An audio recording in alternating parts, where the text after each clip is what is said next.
everyone, Steph here from thegoodride.com. We're here checking out the Never Summer Proto Slinger in a 148. This is a new model for the 2023 season. It is an asymmetrical twin with a pretty soft flex, a pretty aggressive rocker to camber profile. The Proto Slinger comes with a pretty aggressive rocker to a pretty predominant camber zones under the feet, so one here, and then going up to the nose and the tail. And you can see, I'll show you in the side cut view, but it is pretty aggressive as far as the whole wave camber profile goes. It comes with, they say it's a 4 out of 10 flex.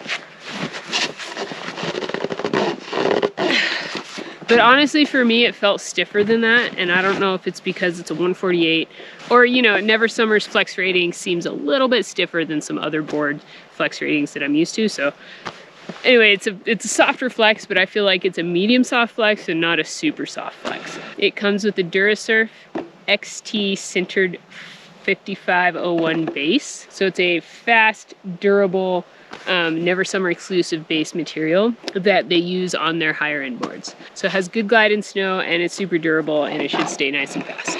And yeah, this is particularly exciting because it is one of the very few women's specific asymmetrical twins out there. There's not very many. I can probably count them on one hand, the amount that there are. So this is kind of exciting. So it's specifically set up so that the heel side has a different side cut than the toe side, and so when you do set it up, you set it up making sure the heel side is here and the toe side is there.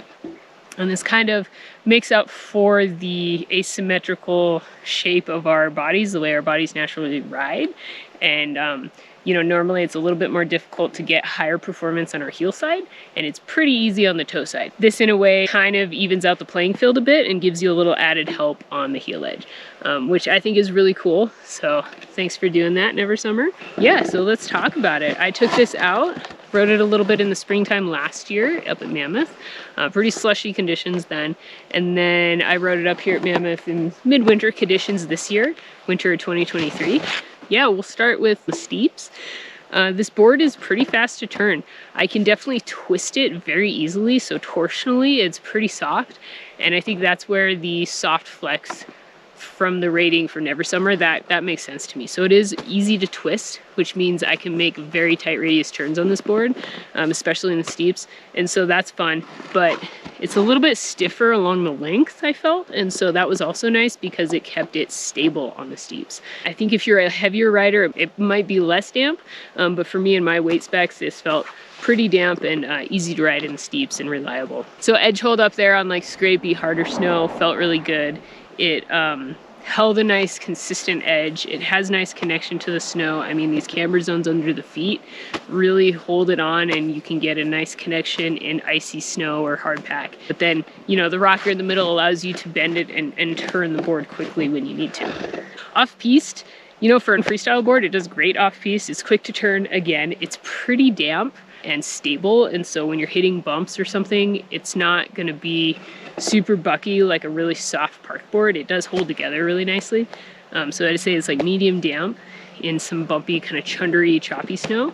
Not the type of board that's going to straight line over it, but the type of board that can turn through it without getting too much feedback from the snow. Yeah, and then so like moguls and trees and stuff, again, it's quick to turn and reliable, so you can maneuver it very quickly, and it's a true twin, so if you're like in trees and you make a turn and you find some really tight ones and you want to get out of there, you can just ride switch out of there, not a problem, or you can spin it around and go the other way. I really like this board off piste, but my personality is like I love an all mountain twin, and so I definitely feel at home on this board. And I like it because it's not a super aggressive feeling. I like a board that's a little bit more maneuverable off piste and in tight situations, so I think that's why I like the Proto Slinger there. On Groomers, this board likes a good medium to small radius turn on Groomers if you're making just skidded turns and riding around. But what I found interesting is when I started carving this board, it can carve. It's kind of a medium carver because it's not super stiff, but the turns kind of changed from a medium radius turn to a large radius turn.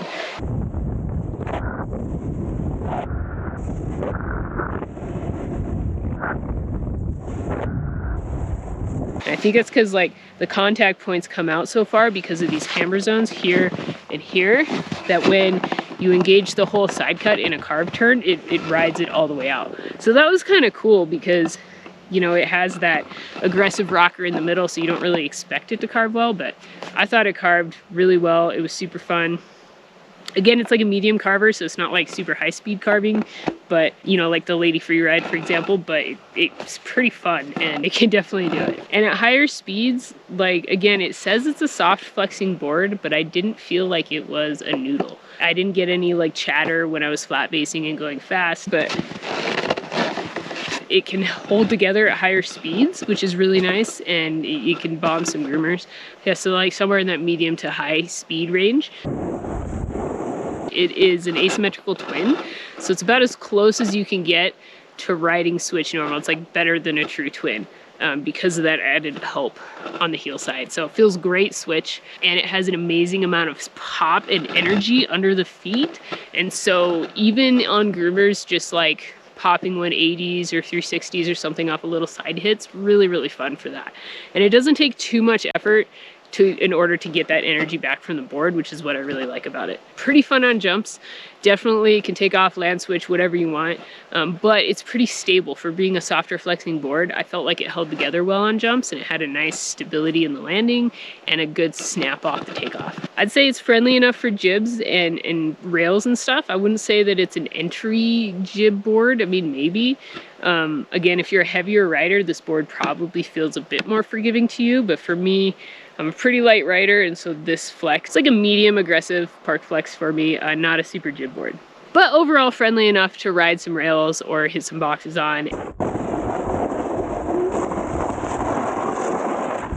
Pretty fun in the park overall. I also took it in the half pipe, and I liked it there. I felt like it had enough stability and a really nice pop in the pipe.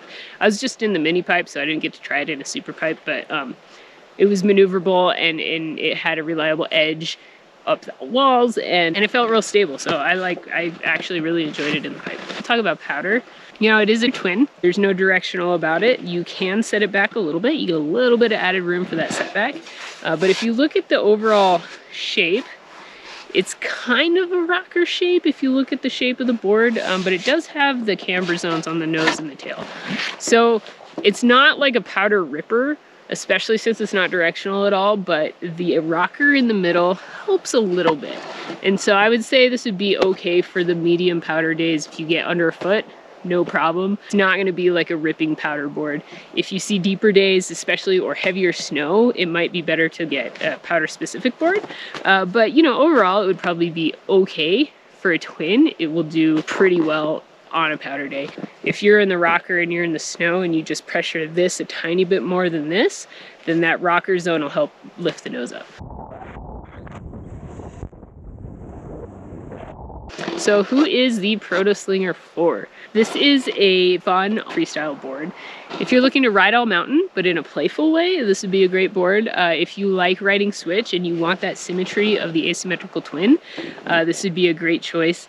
If you're an intermediate advanced rider, you want to ride switch all over the mountain, or you want a park board that has a lot of good energy in it, but you like that reverse camber in the middle, the Proto Slinger could be a good fit for that. But yeah, overall it does pretty well in a lot of different snow conditions, and it's fun in the park. Yeah, that is a look at the Proto Slinger from Never Summer in a 148. If you're looking for the full write-up and review, you can head over to thegoodride.com to check it out.